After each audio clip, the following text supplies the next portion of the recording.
আমি আমাকে ভিতর নাও, সব সব বলছি।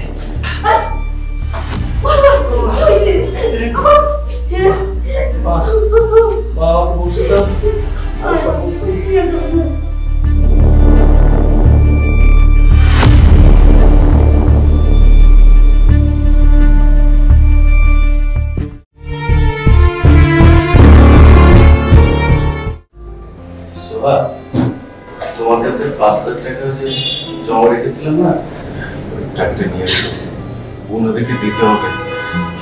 আমি অ্যাক্সিডেন্ট করার পর ওনারা তো আমাকে হসপিটালের সমস্ত খরচ দিয়েছেন, ওনার না থাকলে যে কি হতো। আচ্ছা আমি এসেছি। বাবা তোমাদেরকে যে কি বলে ধন্যবাদ দিব বুঝতে পারতেছি না। এই সমাজে এখনো ভালো মানুষ আছে, এটা তোমরাই তার প্রমাণ। আম্মা দোয়া করবেন, মানুষ মানুষের জন্য, এই কথাটা আমরা সবাই মুখে বলে থাকি, কিন্তু কাজে প্রমাণ করাটা অনেক কঠিন। ভাইয়া কিন্তু আপনারা সেই কঠিন কাজটা খুব সহজেই করেছেন। আপনারা ইচ্ছে করলে আমাকে তো রাস্তায় ফেলে চলে যেতে পারতেন, কিন্তু আপনারা তা করেন না। বাবারা তোমাদের জন্য আমার অন্তর থেকে দোয়া রইল, আল্লাহ তোমাদের বিপদে পাশে থাকবেন। তোমরা একটু বসো, আমি তোমাদের জন্য চা করে নিয়ে আসতেছি। এই ঝামেলার ভিতরে আবার চা খাওয়া হবে, এটা কোনো কথা? তুমি যে টাকাটা রেখে গেছিলা 5,000 টাকা, সেখান থেকে 500 টাকার বাজার করেছি। ঘরে কিছু ছিল না, তো এখানে 4,500 টাকা আছে। মানে 500 কম? ভাই টেনশন করেন না, টাকাটা পরেই দেন। না ভাইয়া, আপনি একটু কাজ করেন, আপনি কষ্ট করে টাকাটা রাখেন, আপনার মোবাইল নাম্বারটা দিয়ে যান, আমি কালই আপনাকে টাকাটা পাঠিয়ে দেব। আচ্ছা ঠিক আছে। জি বসেন, নাম্বারটা বলুন ভাইয়া। 0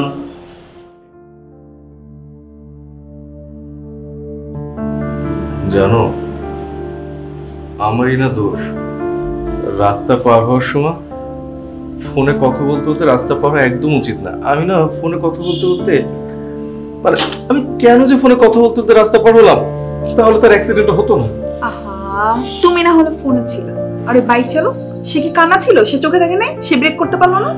আরে না, বাইকে তো দোষ নেই, সে তো ব্রেক করেছিল। মানে হার্ড ব্রেক করলে হয় কি গাড়ি একটা বিকট শব্দ হয়, আর আমি তো জানি না বাইক আসছে। আচমকা শব্দে না আমি লাফ দিয়ে ওই বাইকের সামনে চলে গেছে, আর বাইকটা অমনি আমার পায়ের উপর দিয়ে গেছে। ও আল্লাহ, মানে আর কারোর সাথে যেন এরকম অ্যাক্সিডেন্ট না হয়। তবে জানো লোকটা নিতান্ত ভদ্রলোক, না হলে অন্য কেউ হলে তো পালিয়ে চলে যেত। উনি নিজে আমাকে হসপিটালে নিয়ে ব্যান্ডেজ ট্যান্ডেজ করে তারপরে তো বাসায় দিয়ে গেল। যাক এখন এসব কথা বাদ দাও, রেস্ট নাও। আচ্ছা ডাক্তার কি বললো, কতদিন রেস্টে থাকতে হবে? ডাক্তার তো বললো পুরো 1 মাস বেড রেস্ট, তারপরে ব্যান্ডেজ খুলবে, এক্সরে করবে, রিপোর্টটা দেখে পরবর্তী স্টেপ। যদি ভালো থাকে তাহলে তুই মেডিসিন চেঞ্জ করবে। কিন্তু কিন্তু আবার কিন্তু কিসের? না আমি তো ভাবছি আমার অফিসের কথা। আমি তো মাসিক চুক্তিভিত্তিতে মানে জব করি না, আমার স্যালারি হয় সেলের উপরে। আমার যত সেল তত স্যালারি, সেল নেই স্যালারিও নেই। তাতে কি তোমার কোম্পানি কি জানে না তাদের চাকরি করতে গিয়ে তোমার অ্যাক্সিডেন্ট হয়েছে? আমার বসকে যতই তুমি ভালো মনে করো না কেন, ততটা ভালো না। সে খুব হিসাবী, আবার অমানবিক। মানে নিজের স্বার্থ ছাড়া আর কিছুই বোঝে না, নিজেরটা 100%, তারপরে অন্য বাকি সবাইগুলো দেখে। আচ্ছা যাই হোক, এখন এসব কথা বাদ দাও, আল্লাহ ভরসা, যা হবে দেখা যাবে, ইনশাআল্লাহ ভালো কিছুই হবে। শোনো তুমি রেস্ট নাও, আমি একটু ওদিকটা দেখি।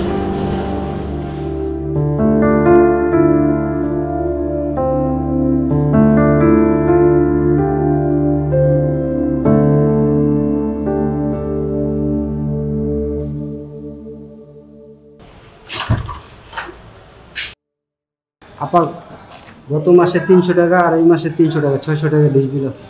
আপা এই মাসে কোনো কাহিনী করা যাবে না, রিসিপ্টটা হাতে লন, এলন আর টাকা দেন। ভাইয়া শুনেন আপা, কোনো ভাইয়াটায় কাজ হইব না। গত মাসে বাকি রাখছেন, এর লিগে অনেক কথা শুনছি, আর এই মাসে বাকি প্রশ্নই আয় না, টাকা দেন আগে। ভাইয়া একটু শোনেন, আমার হাজবেন্ড রোড অ্যাক্সিডেন্ট করছে, তাই এই মাসে একটু সমস্যা ভাই। 2 মাসের বিল বাকি রাখার কোনো অপশন নাই, আর টাকা না দিলে আমি যাচ্ছি না। ভাইয়া প্লিজ এই মাসটা একটু কষ্ট করে ম্যানেজ করেন।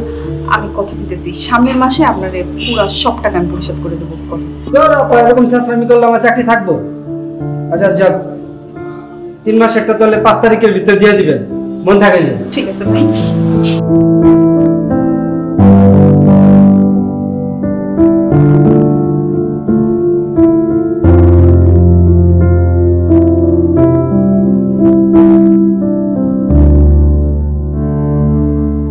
কি হয়েছে নাবিদ, তুমি এইভাবে মন খারাপ করে আছো কেন?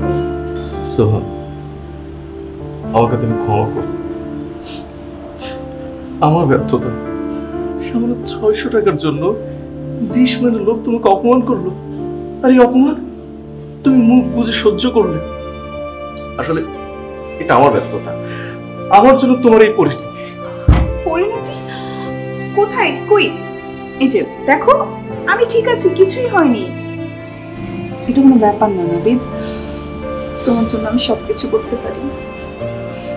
আসলে আমাদের এই পরিণতির জন্য আমি বেশি দায়ী। তোমার যখন নিজেকে একটু গুছিয়ে নেওয়ার কথা ছিল, বিসিএস প্রস্তুতি নেওয়ার কথা ছিল, ঠিক সেই সময় আমি তোমাকে বিয়ের জন্য বলি। আমার এই সিদ্ধান্তটা সবচেয়ে বড় ভুল ছিল নাবিদ। আজকে আমার এই ভুল সিদ্ধান্তের জন্য তোমার মতো একটা ছাত্রের জীবন, তোমার একটা ছাত্রের ফিউচার নষ্ট হয়ে গেল। তুমি পারলে আমাকে ক্ষমা করে দাও নাবিদ। তুমি কি পাগল হয়ে গেলে? কি বলছো এসব? সিদ্ধান্ত তো তুমি একা নেওনি, আমরা দুজন মিলেই নিয়েছিলাম। আসলে সময়টা ভালো যাচ্ছে না। আমি যদি অ্যাক্সিডেন্ট করে ঘরে পড়ে না থাকতাম তাহলে কি এটা হতো? আমার নিজের কাছে খুব লজ্জা লাগছে। দেখো, তুমি মন ছোট করো না। বাবাকে আসতে বলেছি, কিছু টাকাও চেয়েছি। আমার ব্যবসা সব ঠিক হয়েছে।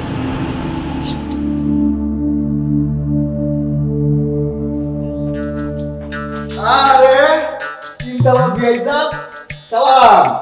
সালাম, এটা আবার কোন ধরনের সম্বন্ধ ভাই? যাও, বুঝতে পারেন নাই? ওহো, তাহলে শুনে আমার এই বাড়িতে যেসব ভাড়াটা থাকে সব হইতাছে আমার পোলার বয়সী। তা আপনি যেহেতু আমার ভাড়াটা শ্বশুর, এর লিগে আপনি হইতেছেন আমার বিয়াইছা। বিষয়টা বুঝছে? এটা বুঝলাম, কিন্তু সালাম শব্দের তো কোনো অর্থ নেই। আপনার সালাম দিতে হইলে বলবেন আসসালামু আলাইকুম ওয়া রাহমাতুল্লাহ। ওই হইলো আর কি। আচ্ছা, একটা কথা শুনলাম, এই আপনার মেয়ের জামাই নাকি অ্যাক্সিডেন্ট করছে, খুবই মুশকিলের কথা। হ্যাঁ, মুশকিল তো একটু হয়েই গেল। ছেলেটা এত অল্প বয়সে পা ভেঙে গেছে, মুশকিলের কথা। ও, তা আপনি ঠিকই কইছেন। তো আমি তো ভাবতাছি অন্য কিছু। অন্য কথা?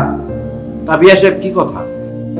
কেমনে যে কই আপনারে, আপনি এবার কি মনে করেন? আসলে আপনার মেয়ের জামাই প্রতি মাসের ভাড়াটা সময় মতো আসলে দিয়া পারে না। এখন এই মাসে তার যে অবস্থা, ভাড়াটা ঠিক মতো দিয়া পারবো কিনা আল্লাহই জানে। বিয়া সাহেব, বিষয়টা আসলে একটু মানবিক দৃষ্টিকোণ থেকে দেখবেন। ছেলেটা অ্যাক্সিডেন্ট করেছে, প্রয়োজনে তাকে একটু সময় দেবেন। টাকাটা আপনি পেয়ে যাবেন, একটু দেরি হলেও ঠিকই পেয়ে যাবেন। শুনেন কি সাহেব, আল্লাহর ওয়াস্তে আমারে এরকম চিন্তায় ফালায়েন না। শুনেন, আপনার মেয়ে তো এনে থাকে না, তার এই দুর্দিনে মনে করেন মেয়ের জামাইয়ের পাশে দাঁড়ানো হইতেছে আপনার কর্তব্য। আমি আরো ভাবলাম আপনি আমারে চিন্তা মুক্ত করবেন, কিন্তু আপনি হালায় আমার এই সাধারণ চিন্তাটারে এই দুশ্চিন্তার মধ্যে ডাইভার্ট করে দিয়ে দিচ্ছেন। এই যাও গা, আপনার লগে এই বিষয়ে পরে বাতচিত করবো। আপনি তাহলে যান, আমি একটু বাইরে থেকে একটু চা খাই। বাইরে থেকে চা খেয়ে আসবেন কেন? আপনার বাসায় কি চা হয় না? হয় তো, ওই যে যেদিন মানে একটু মেহমান আয় এই যে চা সবই হয়। বুঝেনি তো, আমার বউ আবার একটু খরচা পাতি করতে একটু টান করে, তাই একটু মাঝে মধ্যে কষ্ট করে একটু বাইরে থেকে চা খাই আর কি। এই কষ্ট কপালে থাকলে আর কি করবেন, জানেন? কষ্ট করে আসেন। আচ্ছা, আপনি তাহলে যান, আপনার লোক আমরা পরে বাঁচিয়ে দেবো। ঠিক আছে, জি।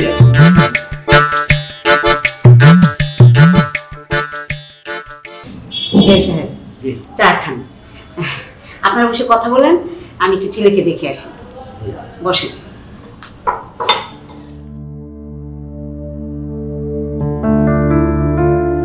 বাবা, তোমার তো সন্ধ্যা আসার কথা, তুমি এত তাড়াতাড়ি আসলে কেন? মারে, এই তো সংবাদ শুনে কি ঘরে বসে থাকা যায়? তোরা এত সমস্যায় আছিস, আমি কি বসে থাকতে পারি? ইনশাল্লাহ সব ঠিক হয়ে যাবে বাবা, দোয়া করো। ঠিকঠাকভাবে রেস্ট নিলে তোমার জামাই যেন আগের মতো সুস্থ হয়ে যায়। ছেলেটার একার আয়ে বাড়ি ভাড়া সহ সংসারের সমস্ত খরচ চলে। আমার মতো তো আর ওই চাষের চাল ডাল মাছ তরকারি নেই, একদম বাজার করেই খেতে হয়। আর আজকাল বাজারের জিনিসপত্রের মূল্যের যে ঊর্ধ্বগতি, তাতে বাজার করে খাওয়া খুব কষ্ট। এটা সবাই অবশ্য বুঝবে না। যাই হোক রে মা, এই জামাইয়ের অফিস থেকে কিছু করলো না?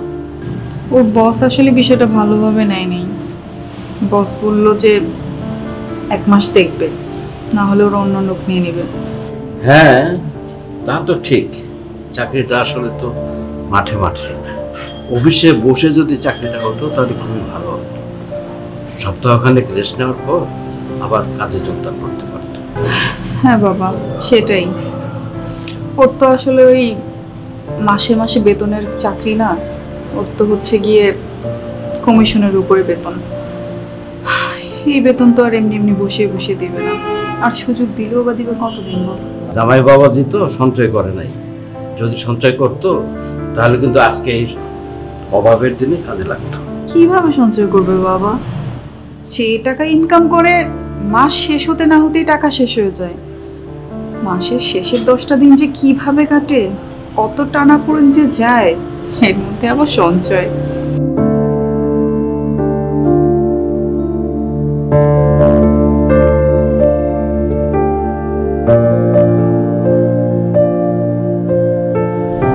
এই নে মা, এখানে 1000 টাকা আছে, এটা আপাতত রাখ, দেখি আরো পরে দেবো। তুই তো জানিস আমার তেমন কোনো সঞ্চয় নেই। যা কিছু সঞ্চয় ছিল তা দিয়ে তো তোর ভাইয়াকে আমি বিদেশ পাঠালাম। সে তো আর এখন আমার কোনো খোঁজই রাখে না। ঠিক আছে, চলতে থাক, দেখা যাক আল্লাহ কি করে। ওরে দেখা যাক। তুমি করো বাবা, তোমার জামাই যেন খুব তাড়াতাড়ি সুস্থ হচ্ছে। হ্যাঁ,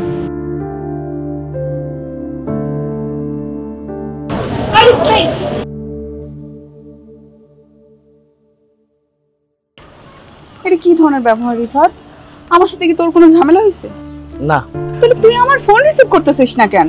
আরে বাবা, তোর সাথে ঝামেলা হয়েছে তোর ভাইয়ের, তুই রাগারাগি করলে তোর ভাইয়ের সাথে করবি। আর তাছাড়া তোর ভাই কি তোর খারাপের জন্য বলে? হ্যাঁ, তোর ভাই তো তোর শাসন করে তোর ভালোর জন্যই। যাই হোক, একদিন কই আসছিস? ছিলাম, কোথাও ছিলাম। আরে বল না। বন্ধুদের বাসায় ছিলাম। বন্ধুর বাসায় কয়দিন থাকবি? 1 মাস 2 মাস?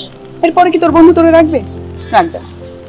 সমস্যা নাই, আমি একটা ট্রেনিং নিচ্ছি, কয়েক মাসের মধ্যে আমার একটা সন্ধান আমি নিজে করে ফেলবো। তোর ভাইয়া এটাই চাই, বিশ্বাস কর। তোর ভাইয়া চায় তুই নিজে কিছু একটা কর, নিজের পায়ে দাঁড়া, তোর ফিউচার ভালো হোক। পড়াশোনাটা শেষ করলি না। যাই হোক, জীবনে চলার পথে জীবিকার দরকার হয় রে ভাই। দোয়া করো ভাবি, আমি 1 মাসের মধ্যে ইনকাম শুরু করব, আমার নিজের সন্ধান আমি করে নিতে পারবো। খুব ভালো কথা। বাড়ির খবর জানোস?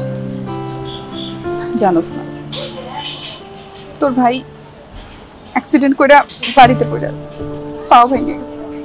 দেখোস না, এই বাজার সদা সব এখন আমার করতে হইতেছে। পা ভেঙে গেছে, অ্যাক্সিডেন্ট করছে, কেমনে? তোর ভাইয়ের কাছ থেকে শুনিস। আজকের পর থেকে তোর আর বাড়ির বাইরে থাকা লাগবে না, তুই চল আমার সাথে চল। না, তুমি যাও, আমি আসবো, পরে আসবো। আসবি তো? আসবানি, যাও, পরে আসবো। তাড়াতাড়ি চলে আসিস ভাই।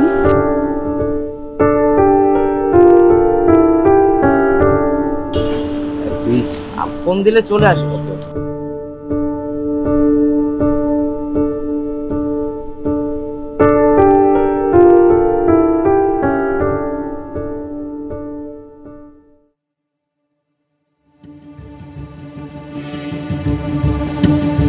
ওই তিনতলা,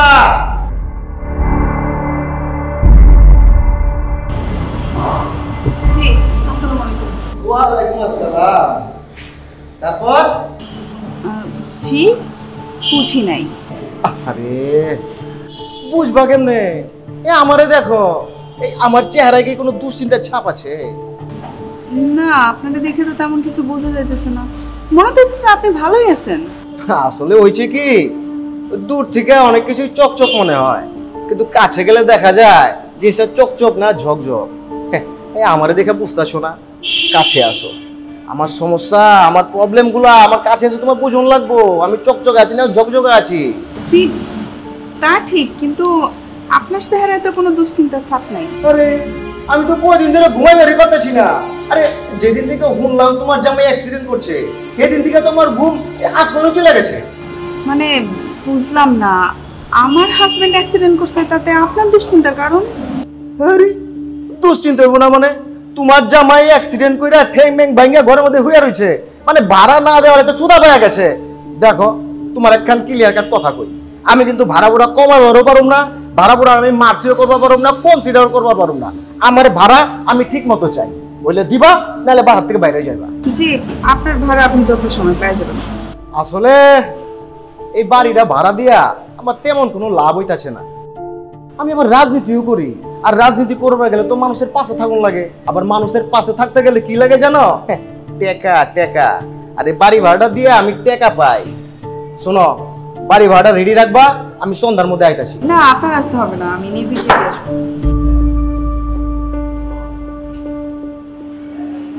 ইস, আমার লোকে দেমাগ দা হয়ে গেল। এই চিকনা সইলে তোর দেমাগ মানায় না রে, তোর দেমাগ মানায় না। তোর দেমাগের মায়ের আমি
তোমার অফিস থেকে 10,000 টাকার মতো জোগাড় করে দিতে পারবে?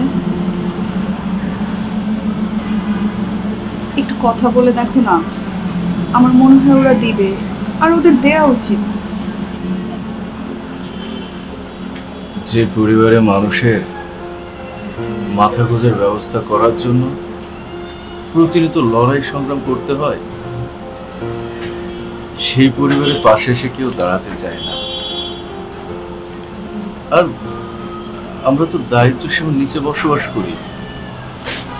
দারিদ্র সীমার নিচে বসবাস করা মানুষের প্রতি কোনো মানুষের দয়া মায়া হয় না।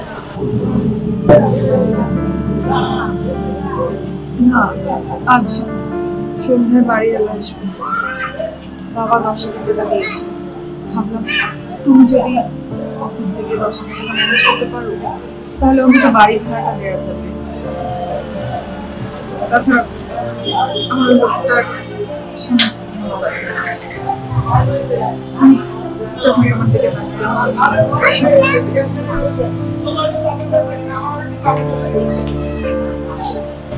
বসের সাথে কথা বলেছি, বস বলেছেন কমিশনের টাকা সময় মতো অ্যাকাউন্টে চলে যাবে। এই মুহূর্তে টাকা দেওয়া তার পক্ষে সম্ভব না।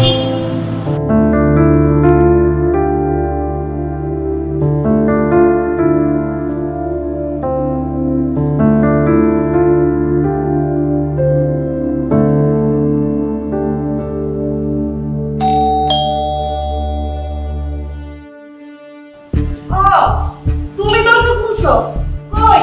তোমার লক্ষ্মী মামা কই? দেখো তারে। কেন?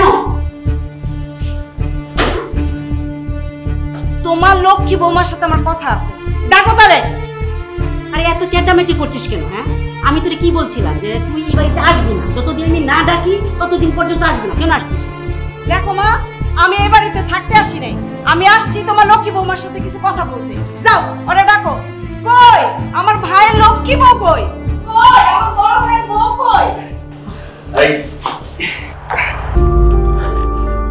কি হয়েছে? এবার চিৎকার চেঁচামেচি করছিস কেন? তোর যা বলার আমাকে বল। তোর ভাবি তোর সাথে কথা বলতে ইচ্ছুক না। আমি অনেক ইচ্ছুক। তোমার আমি আগেই না করছিলাম এই অলক্ষ্মী মেয়েটারে বিয়ে করার জন্য। এখন কি হলো? ওরে বিয়ে করার পর থেকে সংসারে সকল অশান্তি শুরু হয়ে গেছে। হইছে? শান্তি হইছে? কি হয়েছে বল, এখন কি হয়েছে? এই যে তুমি অ্যাক্সিডেন্ট করছো, তোমারে কতবার না করছি এই মেয়েরে বিয়ে করো না, এই মেয়ে সংসারই না। এই মেয়েরে বিয়ে করার পরে তুমি পঙ্গু হয়ে ঘরে পড়ে রইছো। ওরে বিয়ে করে কিছুদিন পর আমার বাবাও মারা গেল। এখন হইলো তো? শান্তি হইছে তোমাদের? এমন মিথ্যাচার করিস না। শোন, এই জন্ম মৃত্যু সব আল্লাহর ইচ্ছায়, বুঝতে পারছিস? এখানে বৌমার দোষের কিছু নাই। অবশ্যই আছে। ওরে বিয়ে করে আনার পর থেকে আমি 15 দিন এই বাড়িতে থাকতে পারি না। আর আগে তো আমি মাসের পর মাস থাকছি। তুই তো হাজবেন্ডের সাথে ঝগড়া করে বাড়িতে এসে উঠেছিস। বিয়ের পর কোনো মেয়ে তার ভাইয়ের বাড়িতে মাসের মাস থাকে না। এটা তো বাবার বাড়ি না। সংসারের সবকিছু তো আমাকেই দেখতে হয়। আমাদের তো সহায় সম্পত্তি বলতে কিচ্ছু নেই। আর সোয়া তো তোর সংসার বাঁচানোর জন্য তোকে বুঝিয়ে শুনে তোর শ্বশুর বাড়ি তোকে ফেরত পাঠিয়েছে। এ তো দোষ হয়ে গেল। আমার আর বুঝে লাভ নেই। দেখো ভাইয়া, আমি এই যে বাড়িতে আসছি, আমি 1 মাস না থেকে এই বাড়িতে যাব না। আমি ভাবছিলাম এই বাড়িতে থাকবো না, এখন ভাবতেছি 29 দিন কেন, আমি 1 মাস পার করে তারপরে এই বাড়ি থেকে যাব। তোমরা কি আমার এই রিফাতের মতো বোকা পাইছো? হ্যাঁ, রিফাতরে তো চালাকি করে সবাই মিলে বাসা থেকে বাইর করে দিছো। আমি তো রিফাতের মতো এত বোকা না।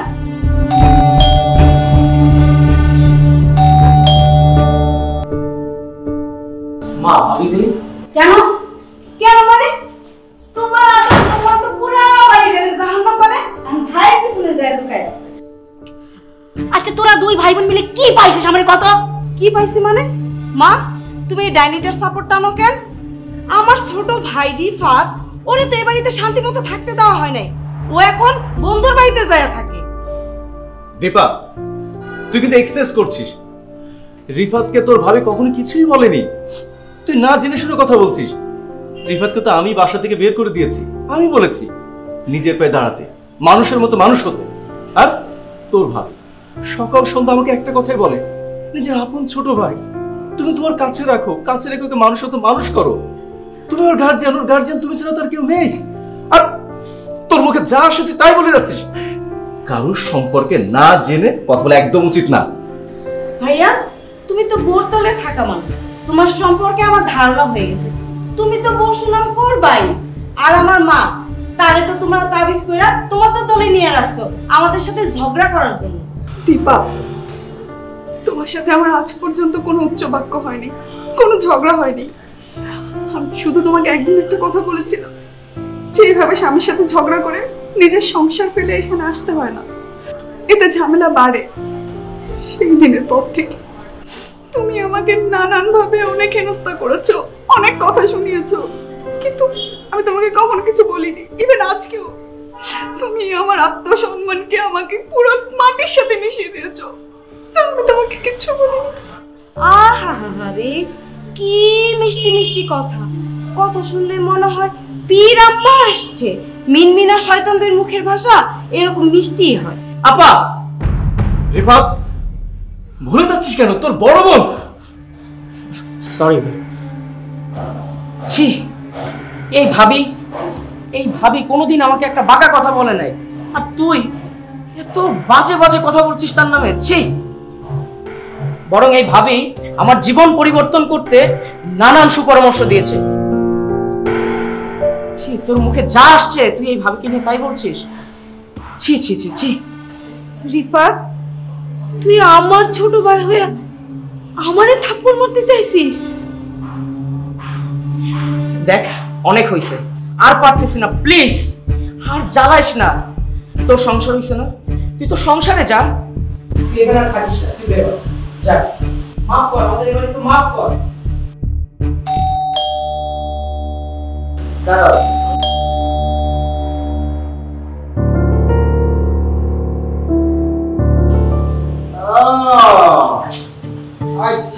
আচ্ছা ঝামেলা তাহলে তিনতলায় রাখছে হ্যাঁ, আমি তো একতলা দুতলা খুঁজে আছি, কোন জায়গায় কিছু বুঝবার পাইতেছি না।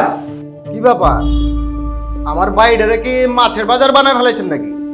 নিচের থেকে আপনাদের গলার স্বর শুনবার পাইতেছি, খালি আমি না মহল্লার ব্যক্তি আপনাদের কথা শুনবার পাইতেছে।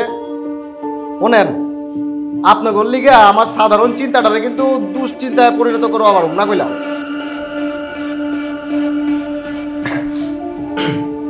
শোনেন, আপনার কণ্ঠস্বরটা অনেক সুন্দর আছে, একেবারে কোকিলের মতো, একমাত্র আপনার গলার আওয়াজটাই নিচে যায় না।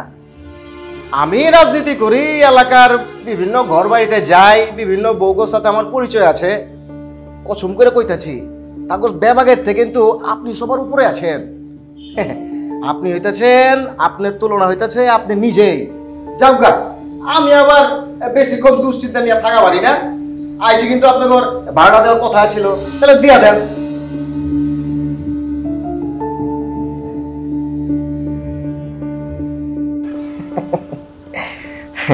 এখন কথা কই আপনার চেহারাটা কিন্তু অনেক সুন্দর, একেবারে বলিউডের মাধুরী দীক্ষিতের লাহান। আপনার সাথে টুকটাক কথা কয়ে যতদূর বুঝছি আপনি বুদ্ধিমূর্তিও বটে, তাইলে ঘরে পয়সা না থাইকা আপনার এই রূপ আর গুন্ডারে একটু কাজে লাগান, কাজ করেন, সংসারে কয়টা টাকা কামাই করেন, তাইলে দেখবেন সংসারে সব চাপ কমে গেছে গা। প্লিজ থামেন, আপনি এইভাবে আমাদের দুর্বলতার সুযোগ আর নেবেন না। আমরা সম্মান নিয়ে বাঁচতে চাই, শুধুমাত্র আমাদের সময় খারাপ যাচ্ছে বলে আপনার এত কথা আমরা হজম করতেছি। সময় খারাপ থাকলে পাথর বি হজম করন লাগে। আপনাদের খারাপ সময়ের কথা চিন্তা করিয়া আমি বাপু আমার সাধারণ চিন্তাটারে দুশ্চিন্তায় ডাইভার করার চাইতেছি না। এটা আগেও কইছি, এখনো কইছি, আমার ভাড়াটা আমার দিয়া দেন, আমি জায়গা খেল কতম। আপনাকে আমি 10,000 টাকা দিচ্ছি, আর বাকি টাকাটা এই তো 2-3 দিনের মধ্যেই দিয়ে দেবো। কম কি 2-3 দিন? 2-3 দিন দেরি হইব? হায় হায়, এর কি কইতাছেন? এই 2-3 দিনের মধ্যে তো আমার হার্ট অ্যাটাক করবে পারে, আমি তো ঘুমাই পারুম না। শোনেন, আপনার আর হার্ট অ্যাটাক করতে হবে না, আপনার বাড়ি ভাড়াটা আমি দিয়ে দেব। ভাইয়া সরি, অনেক বেয়াদবি করেছি তোমার সাথে, তবে অসংখ্য ধন্যবাদ, কারণ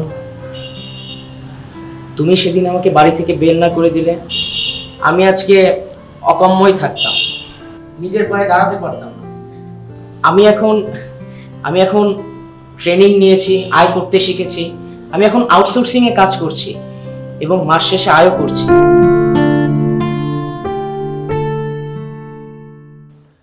দেখেন বাপু, আপনাদের ওই ফ্যামিলি ড্রামা, এই জি বাংলা স্টার জলসা আমার দেখায় না।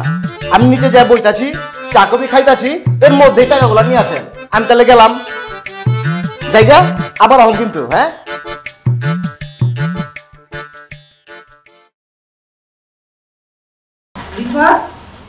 জীবনের প্রথম ইনকামের টাকা আলাদা করে রাখতে হয়, এই বুদ্ধিটুকু তোর হয় নাই? জীবনের প্রথম ইনকামের টাকা বাবা মার হাতে দিতে হয়, এই বুদ্ধিটা তোর কবে হবে? হ্যাঁ, আর তুই কি করলি? নিজের ইনকামের টাকা নিজের জন্য না রাখা তুই আরেকজনের বাসা ভাড়া দিয়ে দিলি। তুই কি কোনো ব্যাগ আনছিস?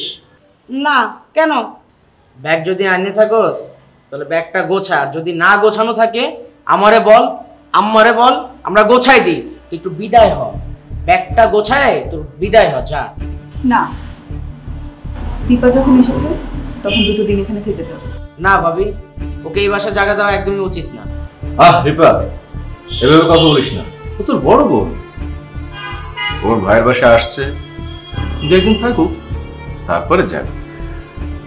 আর তাছাড়া আমরা তো দীপাকে সেই ছোটবেলা থেকে জানি, ও একটু হিংসুটে টাইপের, সময়ের সাথে সাথে সবাই চেঞ্জ হয়, কিন্তু আমাদের দীপার কোনো চেঞ্জ নেই। তুমি জানো না ভাইয়া, ও কি করে এসেছে এখানে? আমি জানি সে কি করেছে। স্বামীর সাথে ঝগড়া করা তার তো নিত্যদিনের সঙ্গী। শুধু কি ঝগড়া করে আসছে? সে কি করেছে? দুলোভাই ফোন করছিল, অনেক কষ্টের কথা বললো, গ্রাম থেকে নাকি তার বোন আর বোনের জামাই আসছে, কোথায় তাদের ভালো মন্দ কিছু খাওয়াবে তা না, অভাব অনটনের কথা বলতে বলতে তাদের বাড়ি থেকে বিদায় করে দিল। এটা কি উচিত হয়েছে? এই সব কাজ করে নিপা। ছি ছি ছি ছি ছি ছি, তোর মতো এই কুস্বভাবের কুচরিত্রে মেয়েকে পেটে ধরে আমি ভুল করছিলাম। আল্লাহ আল্লাহ তুমি ওই মেয়ের জ্ঞান দাও আল্লাহ। প্লিজ দীপা, প্লিজ দীপা, একটা কথা মনে রাখবো, মানুষকে খাওয়ালে আল্লাহ তার ধন সম্পত্তি বৃদ্ধি করে। আচ্ছা, তুমি ধরো আমাদের বাড়িতে তোমার হাজবেন্ডকে নিয়ে আসলে, এখন আমি যদি তোমাদেরকে অবহেলা করে শয়তানি ফোন দিয়ে এটে তোমাদেরকে পাঠিয়ে দিলাম, কোনো আদর আপ্যায়ন করলাম না, তখন তোমার কেমন লাগবে? বলো, কেমন লাগবে? ভালো লাগবো না। ঠিক তেমনি তোমার ননদেরও হয়তো ভালো লাগেনি, সে অনেক কষ্ট পেয়েছে, তার হাজবেন্ডের কাছে ছোট হয়েছে। এই বেয়াদবের আর কোনোদিন জ্ঞান হইব না। এই তুই এখন এখান থেকে যা, যা স্বামীর বাড়ি যা, কোনোদিন স্বামী ছাড়া এই বাড়িতে আর কোনোদিন আসবি না। না আমি যাবো না, ভাবি আমার 2-3 দিন থেকে তারপর যাইতে বলছে। না দীপা, তুমি এখনই চলে যাবে। তুমি না একটু আগে বললা থাইকে যাইতে? হ্যাঁ বলেছিলাম, কিন্তু তখন তো জানতাম না দীপা যে তুমি তোমার স্বামীর সাথে ঝগড়া করে আমাদের বাড়িতে চলে এসেছো। শোনো, একটা কথা মনে রাখবে, স্বামীর সঙ্গে ঝগড়া করে দূরে থাকা বউরা সবসময় বোকা। কারণ তুমি তো জানো স্বামীরা তো বাইরে দুষ্টুমি করে, আর স্বামীরা তখনই দুষ্টুমি করার সুযোগ পায় যখন তার বউরা রাগ করে বাপের বাড়ি বা কোথাও চলে যায়। এখন হয়তো তোমার হাজবেন্ডও দুষ্টুমি করছে। ভাবি তাহলে আমি এক কাজ করি, ওর ফোন দিয়ে আসতে বলি।